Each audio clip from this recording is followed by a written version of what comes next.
سلامونه دوستانو، هیله ده چې جوړ او روغ به یاست. وخت به مو په خیر تېرېږي، کورنۍ کې به مو خیرت وي. دوستانو، موږ په تېره ویډیو کې هم د واده په هکله باندې خبرې وکړې. واده په هکله خبرې ډېرې خوږې ډېرې عجیبې خبرې وي. راځو نن د مینې په اړه باندې خبرې کوو چې دا واده په مینه باندې ښه وي که بې مینې ښه وي. ځو اماده واده څنګه شوي خدای دې سړی ساتي.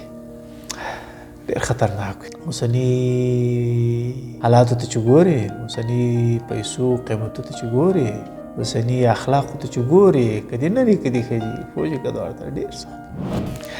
نن راځو انسان څنګه مینه کوي. د انسان له مینې نه هدف څه شی ده، یا ستا له مینې نه هدف څه شی ده. که زه له تا نه مثلا که زما خبره اورې، ستا له مینې نه هدف چې ده، زما دا ویښتان زه باید کم کوم که نه کم کوم. خلاص ستا له مینې نه هدف څه ده. مینه یعنې څه شی؟ مینه یعنې څه شی و؟ بلکل یعنې څه شی.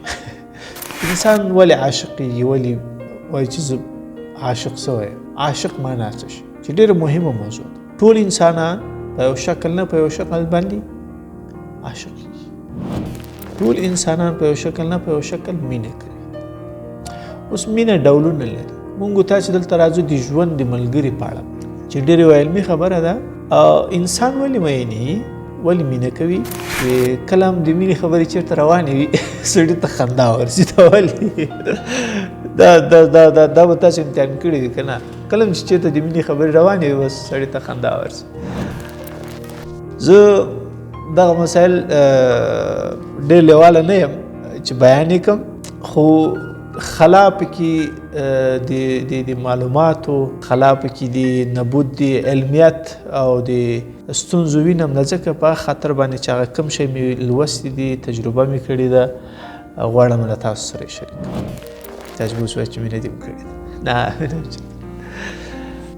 مینه کله چې خدای تعالی انسان پیدا کی او دا ورو ورو آهسته آهسته را لویږي، خپل شاوخوا ماحول ته ګوري چې مثلا پلار میرمن لري یا مور خاوند لري، ګوري اکا ګوري، مثلا ټول مشران اجتماع ګوري. د انسان هغه که نر وي که ښځه وي، ناخودآګاه شکل یې څنګه شي، د کورنۍ سوچ ورسره پیدا شي چې زما به هم داسې کور وي، داسې به مې ژوند وي، داسې به زندګي وي. ځکه دا خو ټول واړه بیا دا کیسې کېږي، نکلونه کېږي. په اوس زمانه کې خو فلمونه دي چې ګوري، سریالونه دي، مثلا انټرنیټ ده، دا شیان ټول دي چې مینه او عاشقي څه معنا لري. هر انسان نظر و خپل فکر ته و خپل سوچ ته په خپل فکر کې یو چهره انتخاب کړې وي، یعنی یو چهره لري، یو دروني چهره یې په د فکري دنیا کې وجود لري.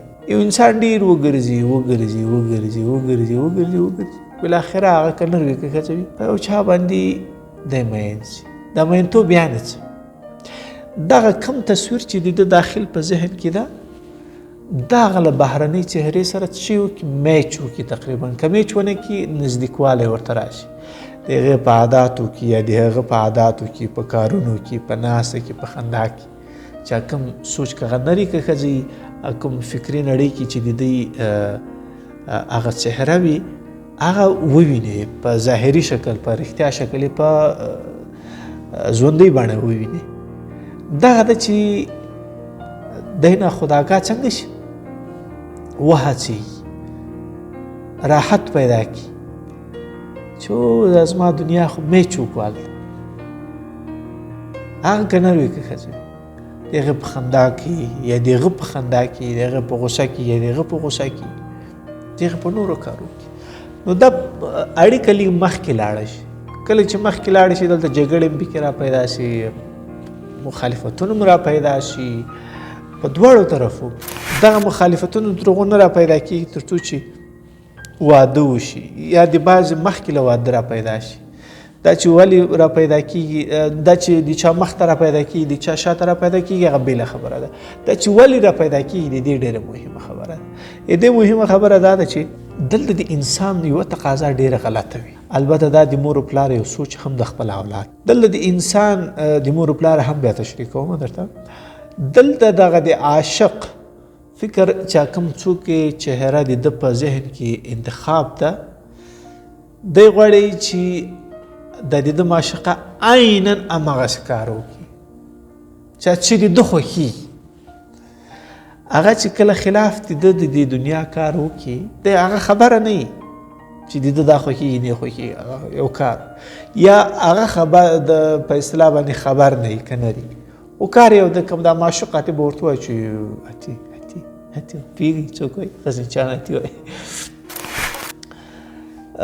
دغه به ورته وایو عاشق به ورته وایو عاشق همیشه د خپل معشوق نه دا تقاضا هغه خپل د فکر دنیا غواړي چې چې د ده خوښي همغه کار باید هغه هم خوښي چې د ده نه خوښي هغه باید د ده هم نه چې خوښ اختلاف یې په همدغه منځته راځي حال دا چې په رښتیني ژوند کې هغه بیل انسانان دي هغه بیل افکار لري هغه بیل وجود لري بیل فزیک لري بیل دید لري بیل له یوې خبرې کیدی شي یو بل برداشت وکړي یعنې زما اوسه برداشت نه لري کوم چې ته برداشت کوې ستا معشوقه دې هم برداشت کوي ستا معشوق دې هم برداشت کوي هغه بیل برداشت کوي ځکه بیل انسان ده دلته ټکرونه رامنځته شي دلته زه هغه انسانانو ته چې هغوی په خپل ژوندو کې په اصطلاح باندې مشکلات را پیدا سوي دي یا را پیدا کېږي په هر مشکل کې په هر اړیکه کې دا تنها نه دي د مینې په اړیکه کې دلته د مینې په اړیکه کې دا خبرې مشکلات را پیدا کېږي دا تقریبا په هر په اړیکه کې دا مشکل را پیدا کېږي هغه که د مور پلار ما مخکې وویل د مور پلار همیشه اولاد ته دا په فکر کې چې څه شی د دې خوښي باید د اولاد خوښ شي هغه خپل کومه دنیا چې لري که غلط کار وکړو نو هغه اولاد ذاتي په اصطلاح باندې ګناهکار دی ځکه غلط کار یې وکړي دی له فکر خلا خبر نه دی چې هغه بیل انسانان دي بیل افکار لري هېڅ امکان نه لري نو زما ګرانو دوستانو قدرمندو مینه ډولونه لري مینه طریقې لري عاشقان هم طریقې لري بعضې عاشقان ښه وي یو بل درک کې سره بعضې ډېر غوسهناک وي لکه ما چې مخکې وویل چې په خپله ځان غوسهناک بولي بعضې څنګه وي بعضې څنګه وي خو لیکن اصلي خبره دا ده چې دا ټول یو خیال ده دا کومه چهره چې تا کچ کړې ده یا مثلا یا تی کچ کوي یا یو عاشق کچ کوي دا یو ذهني تصویر ده کله چې دا ذهني تصویر ستا ولګېږي اخوا داخوا په چا باندې بعضې انسانان که تا لیدلي وي په ظاهري شکل باندې ډېر بدرنګه وي وګورې یو پیغله یو ځوان خوښ کړی وي چې ته به حیران پاتې چې داسې ورته ګورې چې نو تر ما بدرنګه وي چې دې کې اوس چې اصلا دا د هغې پیغلې د نجلکۍ په ذهني تصویر پورې اړه لري چې دا ذهني تصویر د هغې دغسې یو شکل ده یا یو ځان وګورې یو داسې پیغلې خوښه کړې وي چې په فزیکي لحاظ باندې مثلا په ظاهري لحاظ هغه د نورو خلکو ته بدرنګه ښکاري کیدای شي هغه به له اخلاقو له لحاظ هغه نر وي که ښځې ډېر لوړ خو په ظاهري لحاظ خو دلته خبره دا ده چې ظاهر کې هغه بنده د خدای چې دا خوښه کړي یا یې خوښ کړی د ده له فکري تصویر سره د دې چهره عادات کارونه میچ کوي دا شوه مینه نور ذاتي د انسان ورسره ټچ ولګېږي ټچ دا معنی چې ډار ورسره پیدا شي د دې له بېلوالي که دا راڅه بېل شي که دا راڅه جدا شي زه به څه کوم د دې وهمونه پیدا شي دنیا خرابه ورانه شي ټینشن انسان ته پیدا شي په دې موضوعاتو بیا هم خبرې کوو اوس مو په خدای سپارم خدای پامان